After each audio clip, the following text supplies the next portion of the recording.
Hi, this is Quint McLean. This is Quint McLean's Car Corner.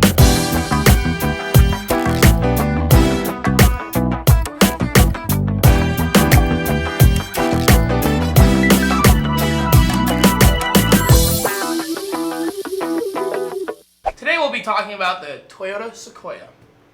When the Sequoia first came out, it's obviously based off of the Tundra platform, which, you know, the Tundra is their equivalent of what I would say is like a heavy half. And what I mean by that is like a half-ton pickup with like 3/4-ton towing and stuff like that.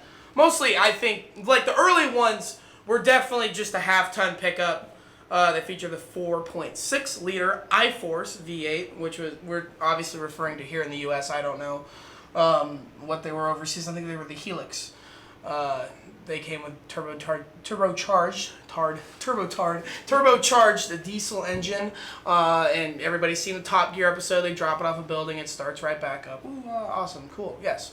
So, yeah, they came with the 4.6, and then later, they would come with a 5.7-liter V8, which is obviously inside the Tundra and everything. Now, I don't know if they got the V6 option, because they had a 4-liter V6 in the Tundras. I don't know if the Sequoias ever got it, but I will say this.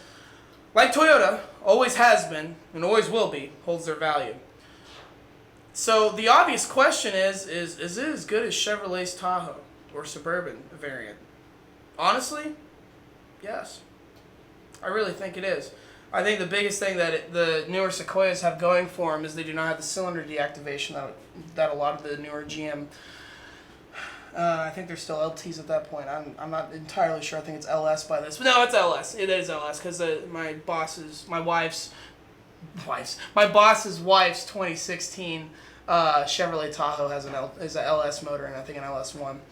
But the cylinder deactivation is starting to just absolutely kill the lifters on them in the cam. But so far the Toyotas do not seem to have that issue with the 5.7-liter. Definitely an improvement over GM. I will say this much. It is a lot more expensive to get into a Sequoia. I've seen Sequoias marked up, used, as high as like $52,000 for a used vehicle. Granted, I mean, that's 30,000, 40,000 miles, and you can go on and say, well, that's not even touching the cost of a Suburban, blah, blah, blah, blah, blah. That's not the point. See, the reason why they don't have Suburbans, you know why Suburbans don't have their own standalone commercial? It's because the Suburbans sell. You don't need to try to sell a Suburban. The Suburban sells itself.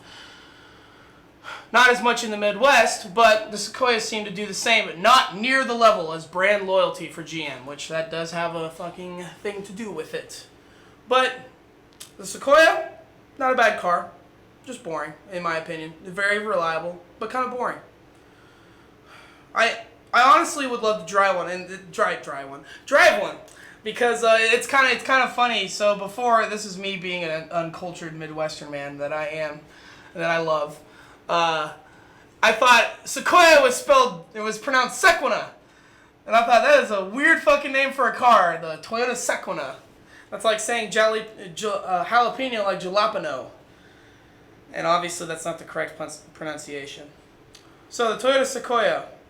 I'd give it a try. In fact, I'd even drive one. But here's the thing. I love diesel, and my next car is most likely going to either be, if they get cheap enough, I'd love a little Chevy Colorado diesel, or I'd love a Volkswagen TDI sports wagon. I'm Quint McLean. Go fuck yourself.